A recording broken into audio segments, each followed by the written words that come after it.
Hi, I'm Rodiek. I'm the designer on some games like Cry Havoc and Hocus, but also my new game, Farmageddon. I also run a small publishing company called Hyperbole Games that is making Farmageddon, and we're doing a pre-order right now in August 2016 where you can get the game for only $15 with free shipping and promo cards. We've been making a series of videos to tell you all about the game so that you can make an informed decision. This video here is focused on what has changed from the Farmageddon that 5th Street Games published back in 2012 versus the one that Hyperbole Games is publishing now in 2016. So let's go dig in and find out what all has changed. Back when I made Farmageddon in 2012, I was not nearly as good of a designer as I am now. I've been studying the craft for 6 years now, and I've learned quite a bit. But looking back on all the forum questions and the comments, I realized that the game had a few too many of the sort of cliched take that tropes. It had a little too much randomness. It had too many edge cases and exceptions and confusing card conflicts. In my opinion, the graphic design was not as strong as it could be. I wanted to have better, crisper icons, and I wanted to use the layout to teach people the game better. So I just saw a lot of opportunities to make the game a stronger game and one that more people would really fall in love with. So, at the start, I first looked at fixing a lot of the cards that were too confusing. So things like Foul Manure, which had issues of too many exceptions and just this wall of text. And so I simplified it and made it such that it's basically the same card, but it's more flexible and has less text. So you'll see several cards like that throughout the game that are just the same in intent, but a different way of doing it that's just simpler and easier to understand. Then there's other cards like Farm Futures, which let you draw 2 crop cards or steal a card from an opponent. And that card theft thing is really frustrating. Your hand should always be sacred. And I wanted to get rid of take that cliches like that. So now Farm Futures no longer has a card steal, but it has draw 2 cards like it always has, or you can score it and it's worth $1 for every unique crop you score. So it encourages new low yield crop strategies, whereas previously pretty much you only wanted to harvest the biggest, fattest crops.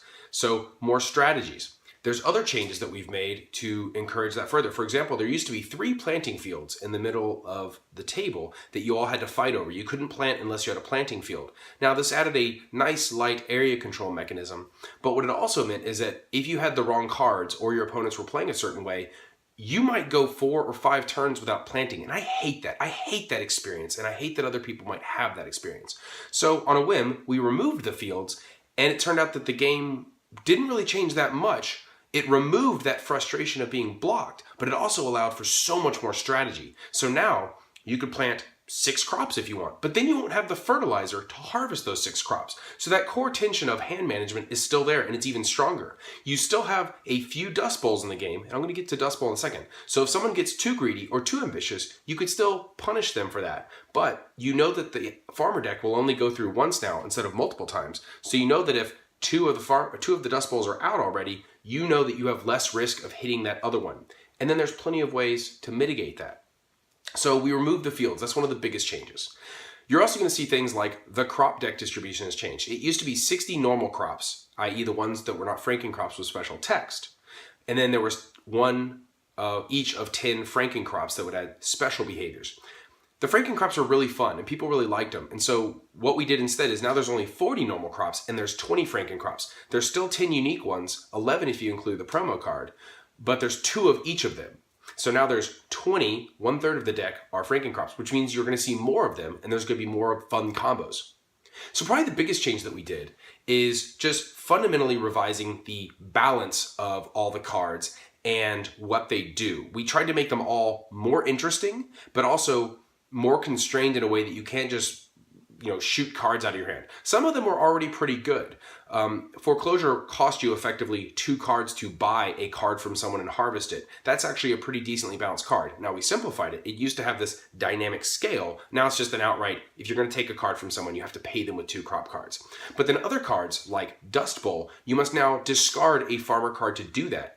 And then there's the other twist, which is that you cannot harvest as an action now. Harvest happens automatically at the end of your turn. So if you Dust Bowl, you will kill your own crops before you're able to harvest them. So again, that's another subtle way to balance that card, which is very powerful and serves a purpose, but there's only 3, and now you have to spend 2 cards to do it. Some other new cards came about. So now that we don't have fields, things like rented land, which, upon reflection was a patch to make up for the problem that the fields cause, rented land has now become irrigated land, which is what bumper crops sort of used to be. You get $3 additional with a crop when you harvest it if it has irrigated land. And you must place the irrigated land with it when it's planted, which means you can't just hold on to it in your hand. You have to take some additional risk and place that out there. But then we had another card, which used to be the bumper crop, and it's still bumper crop, but now it gives you a way to cycle and get your fertilizer back. You could see a lot of influence from Magic the Gathering here. And this is effectively, I guess it would be black magic, like recycling some of your cards, or it would be maybe green efficiency with mana. But basically you could put your bumper crop down, which also costs you a discard of a farmer card, and then you get all the fertilizer back that you spent on that crop. So if you do a big wary squash, you can get all that back if you manage to both protect it and it gets through. So you're gonna see a completely different suite of cards. Almost all the FrankenCrops have changed. In some way, shape, or form, almost all the farmer cards have changed. The rules are more polished, they're cleaner. We've completely redone the graphic design, so there's new iconography, and you'll see all sorts of subtle little twists to help you learn things. For example, the Riled Rice, which gives you 2 fertilizer instead of just 1. In the bottom of the card, it has 2 fertilizer icons, so if you turn it around, you'll see 1, 2, 3.